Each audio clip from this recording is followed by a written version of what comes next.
Buksan po natin ang ating mga Bibles ngayon at muli nating basahin yung Romans chapter 7 verse 21 and following.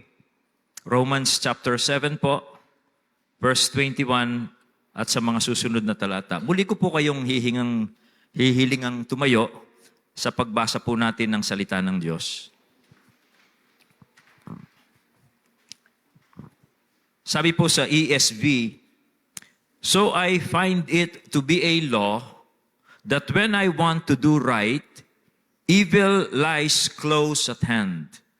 For I delight in the law of God in my inner being, but I see in my members another law waging war against the law of my mind and making me captive to the law of sin that dwells in my members.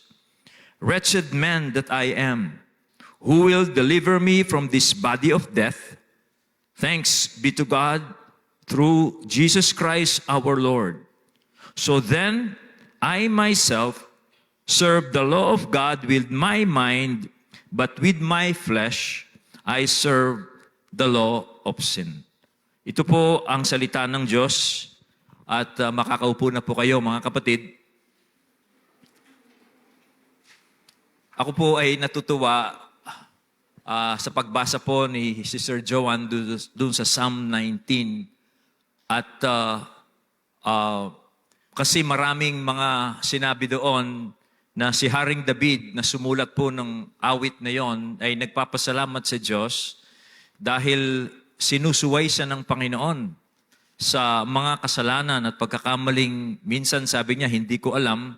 Pero gayon man ay nagpapasalamat siya. At ako po'y natutuwa dahil somehow ito pong pinag-aaralan natin for the past 2 nights na po ay sana po ay naitutuwid tayo ng Diyos sa mga aral at mga turo na ating tinatalakay dito dahil kailangan po natin yan. Dahil tayo pong mga tao ay bulag at kahit na po Kristiyano tayo, hindi pa ganun kaperpekto ang ating pagkakilala sa Diyos at sa ating sarili. Kaya kailangan talaga natin ng salita ng Diyos para po makita natin ang ating mga sarili sa harapan ng Diyos at yan po ay magdudulot sa atin ng kagalakan. Akala lang natin ay sinasaktan tayo ng Diyos, pero dahil po ang Diyos ang lumikha sa atin, siya ang ating mabuting Ama, ay alam niya ang mabuti sa atin. Binabanal niya tayo para makabahagi tayo sa kanyang kabanalan at sa pamamagitan yon ay katuwaan po ang dulo niyan. Kasi marami pong tayong mga ginagawa na nagiging sanhi ng ating kalungkutan at kahirapan sa buhay. So, binasa ko po uli yung talata sa Romans 7 dahil yun po somehow ang gusto nating bigyan ng pansin dito po sa pag-aaral natin. Yun pong indwelling sin. Yung pong kasalanang nakatira pa rin sa atin kahit na tayo ay mananampalataya na. At tiningnan po natin nung unang gabi, yun pong invasion of sin in the life of the believers na pinakita po natin doon sa ating pag-aaral. I hope ay naging maliwanag po sa atin ito na yung pong reality of sin in the believer's life. Na kahit na mananampalataya na tayo, ang kasalanan pa rin po ay buhay sa ating katawang lupang ito. At ang isang ginagawa po nito na major sa ating Christian life o spiritual life ay inuoppose niya tayo sa paggawa natin ng mabuti. Dahil nang tinanggap po natin si Kristo, tayo ay na-regenerate, binigyan po tayo ng bagong kalikasan ng Diyos, pero yung old nature natin na tinatahanan ng kasalanan ay nandyan pa rin. Kaya inuoppose niya ang new nature ng nating galing sa Diyos. Yung gawa ng biyaya ng Diyos sa ating puso, sa ating kaluluwa, inuoppose po niya yan. Especially pag po tayo ay nagpasyang gumawa ng mabuti, diyan po nagiging aktibo, nagigising yung pong oposisyong ginagawa ng indwelling sin. At tinalakay din po natin na tayo lamang mga mananampalataya ay ang merong ganitong natatanging knowledge. Tayo lamang na nakakakilala kay Kristo ang merong natatanging karanasan at kaalaman tungkol po sa kasalanan. Yung pong mga hindi mananampalataya, sila po ay by law ay gumagawa sila ng kasalanan pero hindi nila ina-attribute yung ginagawa nilang kasalanan sa indwelling sin. Pero tayo pong nakakilala na kay Kristo, isang biyaya natin sa Diyos ay yun pong we know the power of sin.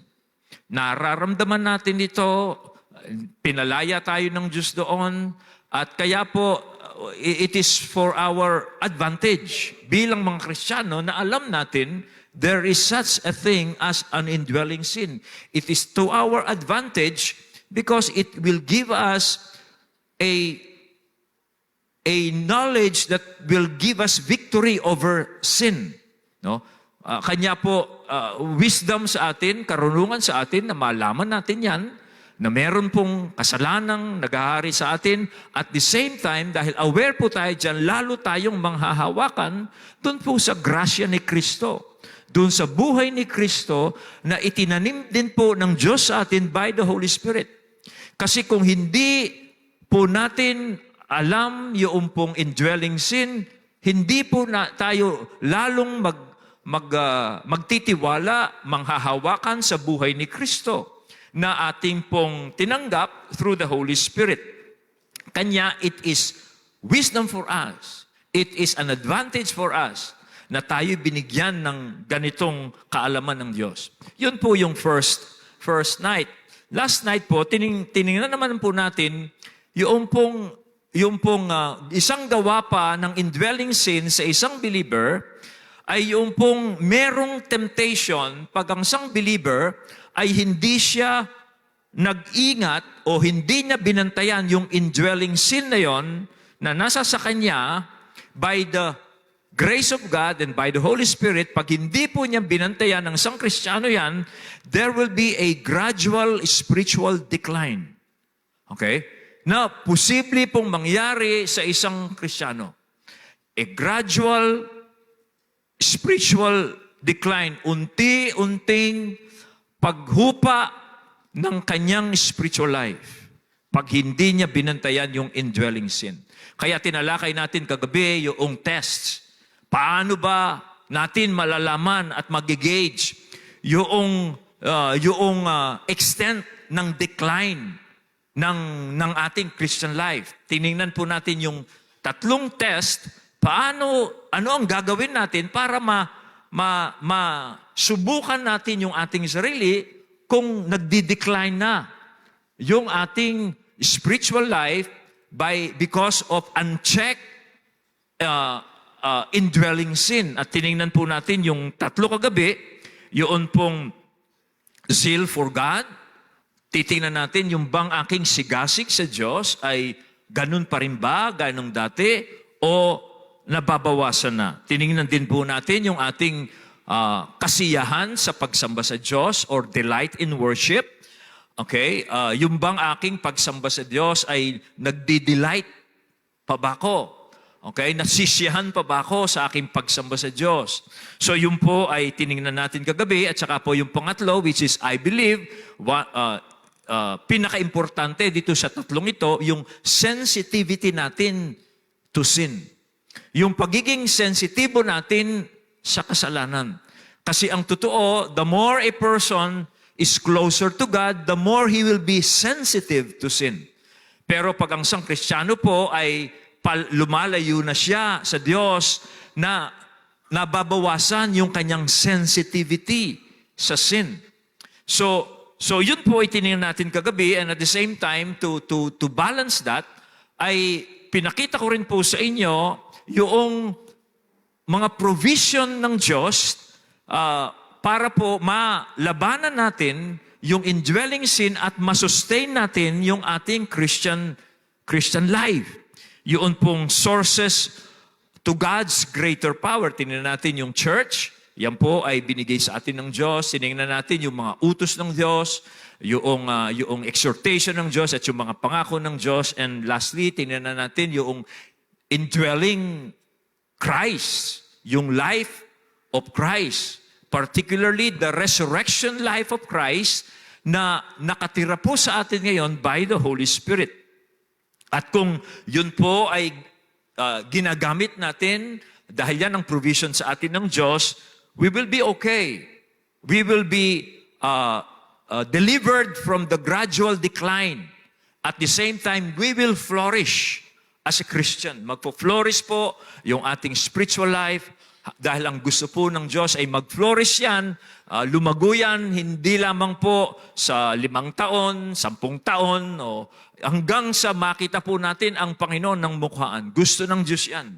Kaya nga po, ibinigay niya yung mga sources na yan. Now, ngayon pong gabing ito is, na banggit ko po sa inyo kagabi na we will talk about the contaminants to the work of grace.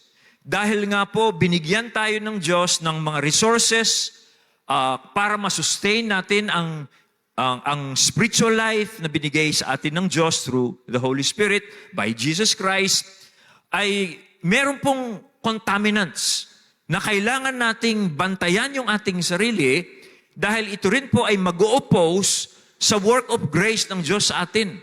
No, sasamantalahin ng mga contaminants na ito yung indwelling sin.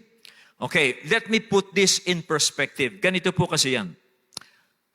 Sa isang bagong mananampalataya, marami pong springs of grace ang binubuksan sa kanya ng Diyos.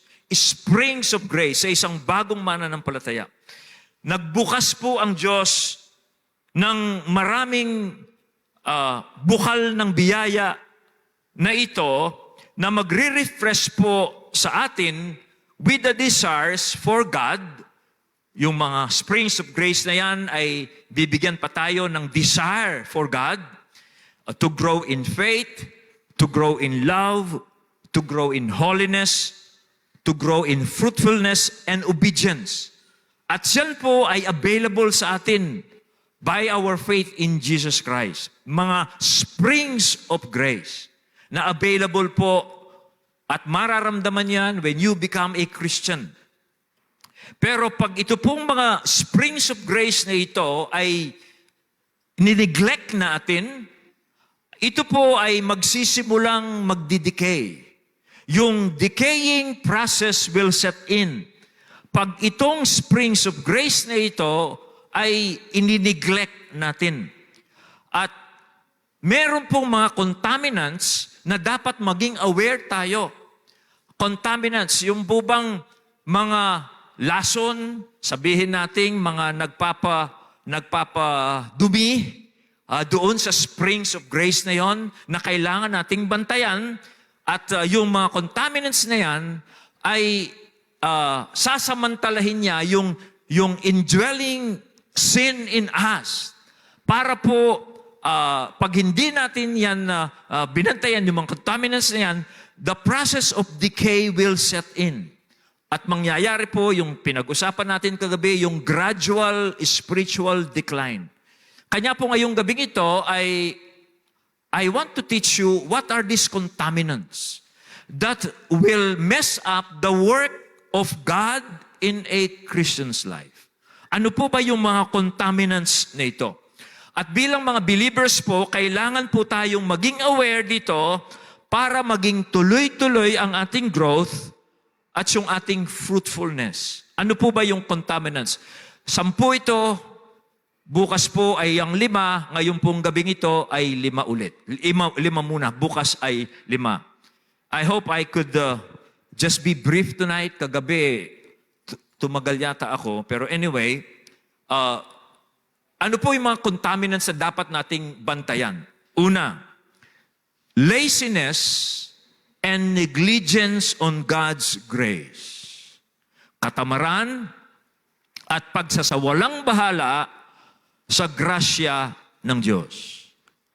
Ang grasya po ng Diyos ay ibinigay sa atin, walang bayad yan, binayaran na po yan ng Diyos sa pamagitan ng death and resurrection ni Jesus Christ on the cross. ang biyaya po ng Diyos na yan ay ibinigay sa atin hindi para i-encourage tayong maging lazy o tamad. Rather, ang biyaya po ng Diyos ng salvation ay, ito po ay, nang ibigay sa atin ng Diyos, meron tayong responsibility na i-develop natin, bantayan natin sa ating pang-araw-araw na pamumuhay.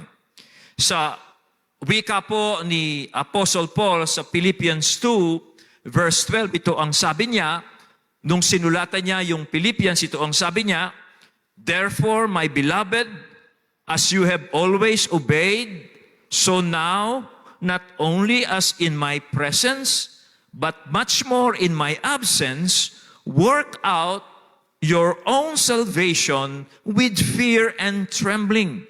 For it is God who works in you both to will and to work for His good pleasure." Now, pansinin po ninyo, gumagawa raw po ang Diyos, ayon sa verse 13, gumagawa raw po ang Diyos sa atin, okay, so that we will and we will work for His good pleasure. Yan po ay nangyayari, nagsimula pong mangyari yan nang tanggapin natin si Kristo. Nang si Kristo ay pumasok sa ating buhay by faith, nagsimula na pong gumawa ang Diyos, especially in our lives now. Kasi meron pong pagkilos ang Diyos, outwardly, even before we came to know Christ. Kasi hindi tayo lalapit kay Kristo kung hindi kikilos ang Diyos sa atin. Pero nung tanggapin natin si Kristo, yung pong kilos ng Diyos niyo naging full blast na. Okay? At dahil po doon, pansin niyo ang sabi ni Pablo, magiging tamad na ba tayo? Hindi. Tingnan niyo yung verse 12. Work out your salvation with fear and trembling. Why? Bakit mo i-work out yung own salvation? Because it is God who works in you, both to will and to do for His good pleasure. So, ikaw ngayon, ako ngayon ay may responsibility to work out what God has been working in my life. Okay? Kaya hindi tayo ini-encourage ng grasya ng Diyos to be lazy, to be negligent, or else decay will come in. Okay? The process of decay will come in. Again, ito naman ang sulat ni Apostle Peter sa kanyang mga sinusulatan nung panahong pong yun. Sabi niya sa 1 Peter 1, verse 3, sabi niya, His divine power has granted to us all things that pertain to life and godliness through the knowledge of Him who called us to His own glory and excellence. Now, pansinin niyo, sabi niya sa verse 3, ang divine power daw po ng Diyos ay ibinigay na sa lahat ng mga mananampalataya, lahat ng bagay pertaining to life and godliness. Then, anong sabi niya sa verse 5? For this reason na ibinigay na ng Diyos ang lahat ng kailangan natin to live godly lives. For this reason, magiging tamad ka ba? No. Sabi niya, make every effort to supplement your faith with virtue, and virtue with knowledge, and knowledge with self-control, and self-control with steadfastness, and steadfastness with godliness, and godliness with brotherly affection, and brotherly affection with love. Okay? Why? Bakit mo dadagdag yung ibinigay ng Diyos? Okay? Because, sabi sa verse 8, for if these qualities are yours and are increasing, they keep you from being ineffective and unfruitful in the knowledge of our Lord Jesus Christ. Okay? Yun pala ang dahilan. So, ibinigay na ng Diyos ang lahat ng kailangan natin to live godly lives. Pero, sabi niya, because God gave everything that we need, make every effort to add to it. Dadagdagan mo, mag-exert ka ng effort para dagdagan mo na nilista ni Apostol Pablo kung anong idadagdag mo doon sa ibinigay ng Diyos. Bakit? Kasi sabi niya, Pag itong mga qualities na ito, yung binanggit po niyang knowledge, self-control, steadfastness, etc., etc., pag yung qualities raw po yun ay dinagdag natin and are increasing, they will keep a Christian from being ineffective and fruitful. Because that is the purpose of God in giving us His grace, to become fruitful. Now, again, pag hindi tayo nagdagdag doon sa ibinigay ng Diyos sa atin, anong mangyayari? Sabi sa verse 9, ito sabi niya sa verse 9, for whoever lacks these qualities is so nearsighted that he is blind, having forgotten that he was cleansed from his former sins. Kasi pag hindi yan idinagdag, sabi niya, okay, pag wala yung mga qualities na yon, yung taong yon, that Christian na siya, nilinis na siya sa kanyang kasalanan, will become nearsighted. No, nakakalimutan niya na pinatawad na siya, na nilinis na siya sa kanyang kasalanan. So, ito yung dapat nating bantayan. Na yung ginagawa ng Diyos sa atin ngayon through Jesus Christ, by our faith in Jesus Christ, through the Holy Spirit, huwag nating ini-neglect. Okay? Huwag tayong magiging tamad. Gumagawa naman pala ang Diyos okay na sa akin yun. No. You have a responsibility. I have a responsibility. Okay? Now, so ang point po dito is this. We have to cooperate in what God has done and is doing in our hearts and in our soul. That's the point. Kailangan nating mag-cooperate doon po sa ginagawa ng Diyos. Why? Because indwelling sin is opposing this work of grace in our hearts. Okay? Ang indwelling sin, yung kasalanan, okay? O-oppose niyan, lalabanan niyan yung work of grace ng Diyos sa ating mga kaluluwa. Making us careless. Gagawin niya tayong careless and we will become indifferent. And that will lead to moral negligence. Alam mo niyo, tayong lahat, kahit na po Kristiyano tayo, meron pa rin tayong sinful nature. The sinful nature is spiritually lazy. Okay? There is, in every one of us, there is still the nature that is spiritually lazy. Na kung hindi po ninyo shake ang inyong sarili, you will neglect. You and I will neglect the work of God. Yan po, by the way, ang downfall ng marami na tinatanggap yung grace teaching. Have you heard that grace teaching? Ako, binabantayan ko yan sa church natin kasi marami na pong mga iglesyang, mga members po ng churches na tinanggap yung grace teaching. Na dun sa grace teaching na yon, dahil tayo raw po ay iniligtas sa biyaya ng Diyos, hindi dahil sa ating mga mabuting gawa. Ngayon, pwede na nating, huwag tayong gagawa na, sandali, no? Palulu. Okay. Grace teaching. Balikan natin yan. Meron pong nagtuturo kasi ngayon, dahil tayo'y naligtas sa pamagitan ng biyaya ng Diyos, hindi dahil sa gawa, at kaya wag daw tayong gagawa ng mga bagay na maaring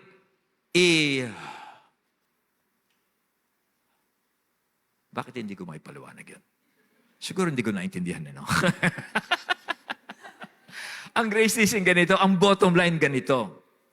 Dahil ikaw ay ligtas ng Diyos sa pamagitan ng biyaya, kahit na kung hindi mo na feel na magbasa ng Bible, wag ka na magbabasa. Kung hindi mo feel na ikaw ay magsimba, huwag kang magsisimba. Kasi pag pinipilit ka, hindi na grace yan. That is works. At yan po, marami pong mga Kristiyano ang na-attract dyan dito sa Pilipinas. Hindi ko alam kung, okay, anyway, wag ko nang babanggitin saan ng history niyan. You know? At kaya po maraming Kristiyano ngayon, ang hindi na nagsisimba, nagbi-beach na lang, okay, pag Sunday, hindi na nagbabasa ng Bible, hindi na nag-evangelism, that is also works, dahil nga po yan ay gawa. At dahil po doon, in the name of grace, they became lazy. At dahil po dyan, marami na po ang nag-backslide. Dahil sa grace teaching na yan. Binabantayan ko po yan sa church natin kasi meron po akong mga kilalang churches, isa pa minementoran ko, yung mga miyembro niya, tinanggap yan. Mga primary 12 pa naman. At dahil po doon, inanod na sila ng pandemic. After the pandemic, wala na po sila. Hindi na lumalabas sa church. At yan po ay dahil in the name of grace, sinabi nila, if I don't want to go to church, don't force me. If I don't want to read my Bible, don't force me. If I don't want to pray, don't force me. Because I live by grace. Ayun. In the name of grace pa. So, yan po ang unang bantayan mo. Contaminants, negligence, and laziness on the grace of God. Yung pangalawa, ito po ang babantayan natin. Loss of reverence for God. Okay? Loss of reverence for God. Sa Hebrews 12:28-29, ito po ang sabi, therefore, let us be grateful for receiving a kingdom that cannot be shaken, and thus let us offer to God acceptable worship with reverence and awe, for our God is a consuming fire. Dito po, ang author, ang writer, ay ine-exhort po niya yung kanyang mga readers na mag-offer po sila ng acceptable worship sa Diyos with reverence and awe. In gratitude, dahil tatanggap sila ng unshakable kingdom. Now, gusto pong i-note natin dito, they were exhorted to be grateful but not losing their reverence for God. Dahil bibigyan sila ng kahariang unshakable, sabi niya, magpasalamat kayo sa Diyos, but do not be irreverent in your gratefulness and thanksgiving to God. Ine-emphasize ko po yan kasi sometimes there is a temptation for Christians to become irreverent for God because God has been good to them. Dahil mabuti ang Diyos sa mga Kristiyano, there are times na ang Christian baka iniisip niya como, sabi ng Diyos, you address me as your Father, para bang gagawin niyang excuse yan para mawala ang kanyang reverence, pagkatakot sa Diyos. Okay? Meron pong posibleng gawitin po ni Satan yan dahil mabuti naman sa iyo ang Diyos. So, ang Diyos, you can address Him as a Father and then you don't have to revere Him. Okay? That is a temptation of Satan na sa mga Kristiyano pong hindi nag-iingat. Okay? Posible po kasing they address God as if very close sila ng Diyos na nawawala na yung reverence. Pero dito po yung Hebrews, pansinin nyo, you show your gratefulness to Diyos, but not in an irreverent way. You should worship Him. Okay? Because you're accepting, receiving an unshakable kingdom. Now, sa ating pong pakikirelate sa Diyos, bagabat siya po ay Ama natin at gusto niya na tawagin natin siyang Ama, kailangan pong hindi nawawala yung ating reverence.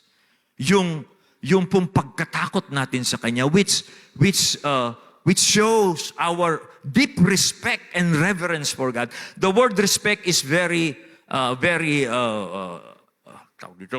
mahina. The word reverence should be used, no? Kaya ayoko matawag na reverence Pan-Diyos yun Okay? Reverendo ako pero ayoko magpatawag ng reverence kasi alam ko parang pang-Diyos yan. Sabi ko reverence. Okay? Now, sa pag-relationship po natin sa Diyos, we must relate to God with reverence in a holy manner. Yes, we can address God a Father, but we should address Him as a Father with reverence and respect. Even our Lord Jesus Christ taught us how to pray to God our Father. Sabi niya, when you pray, say, Our Father in heaven, hallowed be your name. Your kingdom come, your will be done on earth. He is teaching us to address God as our Father, but with reverence. Kasi po, bakit? Pag po kasi nawala ang reverence ng isang Kristiyano sa Diyos, alam nyo, we will become less like God. Alam mo ba ninyo ang nangyayari? When we worship God, we are being transformed in His image. Natatransform tayo habang sinasamba natin ang Diyos. Kaya po pag wala ng reverence ang ating pagsamba, paglapit sa Diyos, at ito'y nababawasan na because of indwelling sin, alam mo ba ninyo, we will not draw close to God. But when we revere God, when we worship God, we will be transformed into His likeness. And the more we are transformed into His likeness, the more we will want to worship Him. But with reverence. Okay? Kanya po, when we lose the power of holiness, we will not walk with God that close. Because we are not holy Himself. Pero pag po lumalapit tayo sa Diyos with that reverence and awe, yes, we address Him as a Father, but when we come to Him, we know we are sinners. We know we are creatures. And we are addressing the Creator of the universe and the one who saved us. Alam mo niyo, we are being transformed. Natatransform tayo in His likeness. Kaya ang Diyos, inuutos niya sa atin. Okay? Sinabi po ng Diyos through Moses kay Aaron. Ito ang pasabi ng Diyos kay Aaron through Moses matapos patayin ng Diyos si Nadab and Abihu nung mag-offer sila sa Diyos ng strange fire. Lasing pa, nag-offer sila sa Diyos. Ayon sa mga commentators, baka raw lasing. Okay? Nag-offer sila ng strange fire, si Nadab and Abihu. Hindi lang ni-respect ang presensya ng Diyos, pinatay sila ng Diyos, right then and there. At si Aaron, wala siyang magawa. Ano ang sabi ni Moses na pinasasabi ng Diyos sa kanya? To Aaron, ito po ang sabi niya. This is what the Lord has said. Among those who are near me, I will be sanctified. And before all people, I will be glorified. Lahat ng lalapit sa akin, sabi niya, I should be sanctified. I should be treated as holy. Kaya po mga kapatid, bantayan natin ang ating sarili tungkol sa reverence natin sa Diyos. Ganun pa ho ba yung reverence natin sa Diyos? Yung takot natin sa Kanya, yes, God loves us as His children and He gave us His Spirit. Pero when we draw to God, let us give Him the reverence that is due Him. Kasi pag po yan ay yan ang nawawala because of indwelling sin, yung pong gradual decline of spirituality, papasok po yan. And then, pangatlo po, loss of simplicity of the gospel. Okay? Loss of simplicity of the gospel. Paano pong nangyayari yan? Na yung pong devotion natin sa Panginoong Hesukristo ay maaring nababawasan. Sa panahon po natin, ito ang issue ngayon. Lalong-lalo na po siguro sa mga kabataan. Okay? Ito ang issue sa nakikita ko sa ngayon. Yung bang, okay, iset up ko muna. Paanong nangyayari na yung nababawasan yung ating simpleng debosyon kay Kristo? Yung simple nating pagmamahal, pag-ibig po kay Kristo. Papaano? Sa panahon po natin, ganito ang temptation ngayon. Sa pamamagitan po ito ng pakikinig at pagtanggap ng mga teachings and philosophies according to worldly wisdom that draw us away from Christ that draw us away from Christ and to trust more in ourselves. Mga teachings po ito, mga philosophies, ang ibig sabihin ng philosophy, love of worldly wisdom and arguments that will draw us from our devotion and love and trust kay Christ so that we will trust ourselves more. Have you heard about this teaching? Pansinin po ninyo yung mga teaching ngayon. It's about discovering your inner you. Huwag mong hahayaan, sabi ng teaching ngayon, huwag mong hahayaan na diktahan ka ng mga tao. Hanapin mo ang iyong sarili sa iyong sarili. You have that greatness in you. Do not allow other people to dictate who you are. Kilalanin mo ang iyong sarili. Something great is inside of you. Yan po ang teaching ngayon. Maging yung religion yan, don't take it seriously. Okay? It will rob you of your freedom to be you. You were created to be you, so discover you in you. Parang ganon. At pinipilit pong, yun nga po ang teaching na yan. Now, there is nothing new under the sun. That temptation is as old as Eden. Yan din po ang temptation ni Satan kay Eve doon po sa Garden of Eden. Yan pong teaching na yan, nung hindi ko alam kung New Age ang tawag pa rin ngayon dyan. That is New Age teaching. And New Age teaching is a form of Hinduism na galing po sa India. Yung pong meditation na yan po ay New Age. And ang focus niyan is hanapin mo ang iyong sarili sa iyong sarili, and they will teach you techniques. Now, there is nothing new under the sun. Yan po is as old as Eden. Pero bago po yun, gusto kong basahin muna yung 2 Corinthians 11:3 dahil ito ang babala ni Pablo sa mga taga-Korinto. But I am afraid that as the serpent deceived Eve by his cunning, your thoughts will be led astray from a sincere and pure devotion to Christ. Now, ano sabi niya? I'm afraid, as the serpent deceived Eve by his cunning, your thoughts will be led astray from a sincere and pure devotion to Christ. Binanggit niya yung temptation ni Satan kay Eve in the Garden of Eden. Ano ang temptation? Dito, sinasabi ni Paul sa mga Corinthians, aalisin nung mga false teachers na ito, dahil Paul's talking about false teachers here, aalisin yan ang devotion mo kay Christ, yung love mo kay Christ. Sabi niya ni Paul, that is as old as Eden. Ano po ang nangyari sa Eden? Ito po ang mababasa natin sa Genesis 3. But the serpent said to the woman, you will not surely die, for God knows that when you eat of it, your eyes will be opened. Talking about the fruit of the knowledge of good and evil. When you eat of it, your eyes will be opened, and you will be like God, knowing good and evil. Ano ang temptation? Kainin mo yung prutas na yan, hindi ka mamamatay. Kasi alam ng Diyos, kaya ipinagbabawal yan. Pag kinain yan, mabubuksan yung mata mo, malalaman mo, magkakaroon ka ng capacity to know good from evil, and then you will be like God. And then when you are like God, you won't need God. You will not depend on God because you know good and evil. So that is the temptation.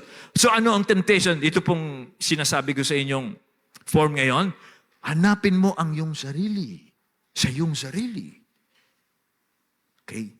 I will show you and teach you these things. Yan po ang ginagawa ng mga nasa internet. I don't know, kayong mga kabataan, baka nanonood kayo sa ganyan. And they're teaching you to look deep within. Kaya, ano pong ginagawa niyan? Ilalayo ka kay Kristo. Now, ang teaching pong ito, sa pagsabi ko pong ito, we are not denying the human gifts and abilities na binigay sa atin ng Diyos. Hindi natin dinideny yan. Yes, we have to know our gifts. We have to know our abilities. But ang problema dito is this, they're not talking about indwelling sin. Hindi sinasabi sa iyo na meron kang sinful tendency. How can you search yourself within yourself and that you do not, they do not tell you that there is an indwelling sin in you? Kanya po ngayon, marami ang confused. Marami po ang nagsisuicide because they're trying to look something in themselves that is rotten, that is sinful. Okay? Kanya po, that is the problem. The indwelling sin. Yan ang problema natin. Kaya kahit na malaman mo kung sino ka, kung anong mga abilities mo, kung anong kakayanan mo, pag hindi mo nakokontrol ang sin in your life, that there will be terrible consequences. There will be confusion. Well, to put it on the positive side, ito po. Kailangan pa rin po nating nakadikit kay Kristo dahil it is only in Christ that true righteousness comes. It is only by our union with Christ that righteousness, good fruits, good works will come. Okay, babasahin ko po sa inyo yung prayer ni Paul sa mga Philippians that I will suggest we will also pray for it tonight. Okay, ito po ang sabi niya. And it is my prayer. Ito po ang prayer ni Paul sa mga Philippians. And it is my prayer that your love may abound more and more with knowledge and all discernment, so that you may approve what is excellent, so be pure and blameless for the day of Christ, filled with the fruit of righteousness that comes through Jesus Christ to the glory and praise of God. True fruits, true goodness are only produced as we are connected to Jesus Christ. Yung pong huling praise dyan. Filled with the fruits of righteousness that comes through Jesus Christ to the glory and praise of God. Yun po ang in-emphasize natin dito. Even Jesus Christ, ito po ang sabi niya. John 15:4, abide in me and I in you. As the branch cannot bear fruit by itself unless it abides in the vine, neither can you unless you abide in me. Yun po ang sabi ng ating Panginoon. Kanya po, ingat po tayo, isang maaring mag-contaminate ng paggawa ng Diyos sa atin is by listening without discerning and easily accepting these philosophies that are being taught today that you discover yourself within yourself. Apart from God, that is as old as Satan, as Eden. Yan po ang temptation ni Satan since then. Para hihiwalay niya ang tao sa Diyos. So, pangapat po ito. Lack of vigilance against Satan. Lack of vigilance against Satan. Okay? Kailangan po tayong mag-ingat sa mga pakanan ng dyablo. Bakit? Kasi ito po ganito. Pag si Kristo po ay unang pumasok sa ating mga puso, si Satan po nagre-retreat, na dispossessed siya ng isang kampo niya. And he is frustrated. Aalis siya sa buhay ng taong yon na tinanggap niya si Kristo sa kanyang puso. Aalis si Satan, frustrated, dispossessed. Pero, tandaan nyo, it is only for a season. Pansamantala lang yan. Tulad po ng ginawa ni Satan matapos talunin ni Jesus Christ ang dyablo sa kanyang panunukso doon sa ilang. Sabi po ng Bible, Satan departed from Jesus Christ until an opportune time. Let's underline the word opportune time. Ibig sabihin, aalis siya, pero magbabantay siya, maghihintay siya ng isang opportunity. Now, kailan po makakakita ng isang opportunity si Satan? Ito po yun. I-entrap niya ang unbeliever pag siya'y damadaan sa pagsubok. Yan ang opportune time ni Satan. Okay?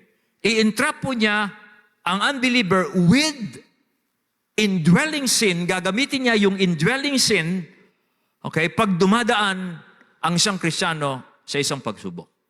Kasi ganito, pag napansin ni Satan, dumadaan sa pagsubok ang isang mananampalataya at meron siyang napansing weakness doon sa Kristiyanong yon na dumadaan sa pagsubok, sasamantalahin ni Satan yung weakness na nakita niya doon sa Kristiyanong yon at the same time yung indwelling sin doon sa Kristiyanong yon para i-trap siya. Halimbawa, napansin ni Satan ang weakness mo. Halimbawa, magulang ka, ay ang iyong mga anak. Masyado mong minamahal, pinoprotektahan ang iyong mga anak. Nakita yan ni Satan, dumaan ka sa pagsubok, nagkasakit ang iyong mga anak, o isa sa iyong mga anak, sumasampalataya ka sa Diyos, at napansin ni Satan na sobrang mahal mo ang iyong anak. Kaya, with that indwelling in you, tinetempt ka ni Satan. Hanggang sa nakita niya, sobra-sobra ang pagmamahal mo sa iyong anak. Kaya, kinakalimutan mo na ngayon ang pananampalataya mo sa Panginoon. May sabihin, natatakot kang mawala ng anak. Kaya ginagamit yun ni Satan para ikaw ay ilayo niya sa Panginoong Jesucristo. Or take another example, sa finances. Napansin ni Satan, now, isa sa mga weaknesses mo is finances. Okay? Kaya, kailan napansin niya? Noong dumaan ka sa pangailangan sa finances, nawawala yung faith mo. Nawawala yung pananampalataya mo sa Diyos because you cannot trust God. Okay? You cannot trust God with your finances. So, isang banda naman, you cannot trust God with your children. Kaya Satan will tempt you using the inner indwelling sin in you. Okay? Kanya, anong gagawin ni Satan? Yun nga, mapapansin niya yan. Okay? Ikaw naman, gusto mong gumawa ng mabuti. Kasi gusto mong paglingkuran ng Diyos. Kristiyano ka na, pero meron kang weakness. Napansin ni Satan, yung anak mo, kaya yung finances mo. Parang ganito, mabuti kang tao. Kristiyano ka na ngayon, mabuti kang tao. Ngayon gusto mong gumawa ng mabuti sa iyong kapwa. Anong gagawin ng kaaway mo? Okay? Kakasuhan ka nila. Kakasuhan ka nila para gugulin mo ang iyong panahon papunta sa korte. Wala ka na magagawa kundi pumunta sa korte. Didepend mo yung sarili mo. Parang ganun. Parang ganun si Satan. Ngayon, kilala mo na si Kristo. Gusto mong paglingkuran ng Diyos. Gusto mong gumawa ng mabuti para sa Diyos. Pero dahil napansin ni Satan, you are weak in trusting God with your family, with your finances, bibigyan ka ng mga problemang ganyan. At ikaw naman, wala kang gagawin kasi hindi ka nagtatrust sa Diyos because of that indwelling sin. Hindi mo may pagkatiwala sa Diyos ang anak mo, yung pamilya mo, yung finances mo. Guguluhin ka ni Satan para kang binigyan ng kaso. Na wala kang gagawin kundi pumunta ng korte, idepensa mo ang iyong sarili. That's how you have to be vigilant dun sa gawa ng Diablo. Now, ano po ang verse natin dyan? Okay? Well, ito sabi ni Peter, 1 Peter chapter 5, 6-9. Humble yourselves, therefore, under the mighty hand of God, so that at the proper time He may exalt you, casting all your anxieties on Him, because He cares for you. Be sober-minded, be watchful. Your adversary, the devil, prowls around like a lion, roaring lion, seeking someone to devour. Resist him, firm in your faith, knowing that the same kinds of suffering are being experienced by your brotherhood throughout the world. Now, ano po ang context dyan? Doon sa verse 8 and 9, these are Christians under trial. Okay? They are under trial. They are being persecuted because of their faith. Pero ano ang gagawin nila? Sabi ni St. Peter sa kanila, tandaan nyo, lahat ng mga Kristiyano sa ibang panig ng mundo, they are also resisting the same trial. Kaya anong gagawin nyo? Sabi niya, verse 6 and 7, humble yourselves before God. Okay? And verse 7, sabi niya, casting your cares upon God because He cares for you. And be watchful of that devil. Resist him. Bakit? Kasi pag under trial ka, nakita ni Satan, weakness mo pala yung mga anak mo, weakness mo yung finances mo. Kakasuhan ka niyan eh. Wala kang gagawin kundi ipagtanggol mo yung sarili. No, sabi ni Peter, you cast your cares upon God. You humble yourselves before God so that makakawala ka kay Satan. I hope you're standing here kasi yan po ang isa sa mga ginagawa ni Satan sa maraming Christians. Kaya, bagamat ang Kristiyano gusto niyang gumawa ng mabuti, isasakdal siya ni Satan para wala siyang gawin sa kanyang buhay kundi yung ipagtanggol yung kanyang sarili. Naintindihan po ninyo ko. And then lastly, imitation of poor example of professing Christians. Okay? Ito rin po ay dapat nating pag-ingatan. Ito po siguro, very particular tayo dito dun sa mga bagong Christians. Okay? Yung imitation of poor example of professing Christians. Kasi po ganito yan. Yung pong mga bagong Christians, meron po silang enthusiastic and even reverent attitude dun sa mga older Christians.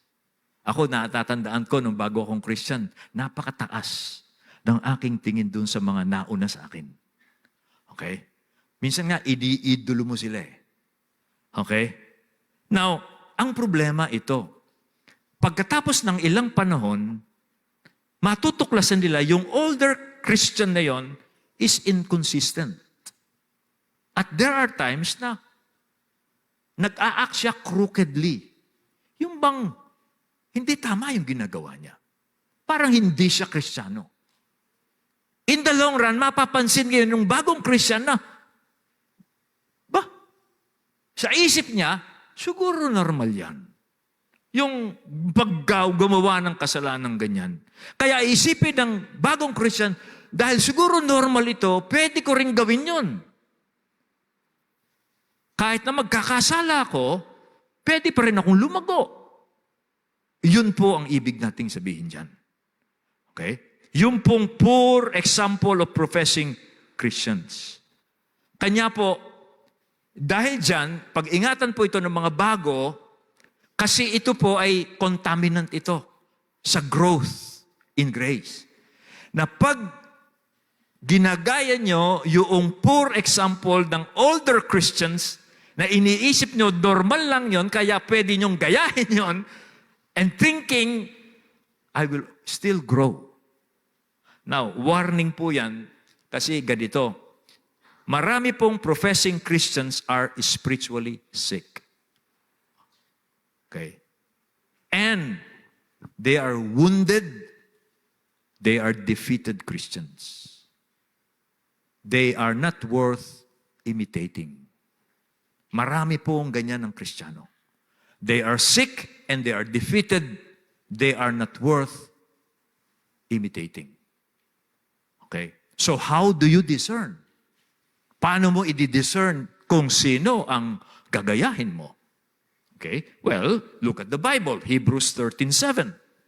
Sabi po, sa verse na yan, remember your leaders, those who spoke the word of God. Consider the outcome of their way of life and imitate their faith. Bago mo gayahin, ano sabi diyan? Okay? Consider the outcome of their way of life. Tingnan mo muna yung kinahihinatnan nung kanilang pamumuhay. Kung nakita mong kagaya-gaya sila, gayahin mo sila. Ngayon, kung hindi, kahit na matagal na silang Christian, you are not obliged to imitate them. Okay? So consider, observe first before imitating. That's how. Kaya nga, yung prayer ni Paul kanina, sabi niya, sana yung love ninyo ay will abound more and more in knowledge and discernment. Hindi lamang basta iniibig natin ang Diyos and then yung mind natin ibablankohin na natin. No. You have to pray that yung love natin sa Diyos will grow in knowledge and discernment. Okay? Para po hindi tayo maling lang. Now, just to remind everyone, Real character lies beneath the surface. The obvious is always all show. True integrity remains quietly hidden in a person's heart. Okay?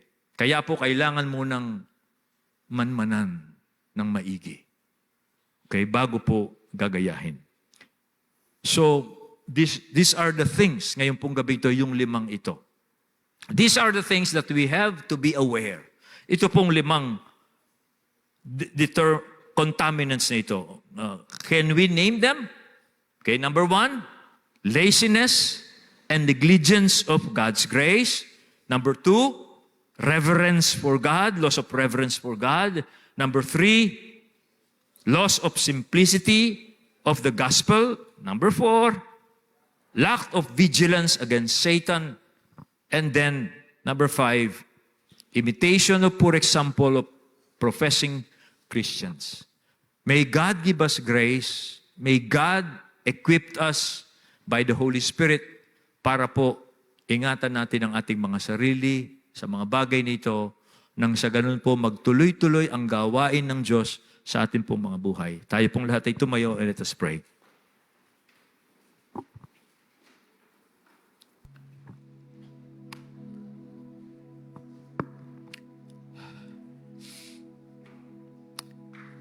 Kayo po, O Diyos, ang nagpasimula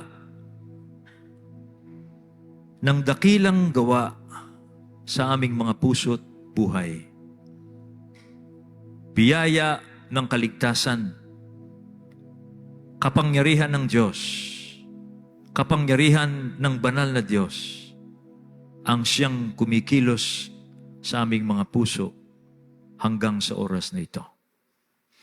Pero kasama po ng grasya mo ay ang responsibilidad na ibinigay po ninyo sa amin. Nabantayan namin ang pagkilos mong ito sa pamamagitan ng pag-iwas sa mga contaminants ng work of grace in our lives. O Diyos, pinag-aralan po namin ito, panalangin ko na yung mga contaminants pong ito ay ingatan namin ang aming mga sarili nang sa ganun po, O Diyos, magpatuloy ang gawa ninyo sa aming mga buhay. Kung meron po sa amin 1, 2, o lahat pong yon na maaring nakakontaminate na po yung aming spiritual life, O Diyos, I pray that these teachings will wake up anyone nang sa ganun po iwaksi niya ang anumang contaminant na ito. Alisin niya ang impluensya nito sa kanyang buhay. Nang sa ganun po ay magpatuloy siya sa paglago. Kaya mga kapatid, bibigyan ko po kayo ng mga ilang sandali para po pag-isipan, ipanalangin itong mga bagay na ito. Kung meron pong pangungusap sa inyo, ang Diyos sa pamamagitan ng Espiritu, kayo po ay mag-respond sa pamamagitan ng pananalangin sa Kanya. Tungkol po sa bagay na Kanyang sinasabi sa inyo. Bigyan ko po kayo ng mga ilang sandali.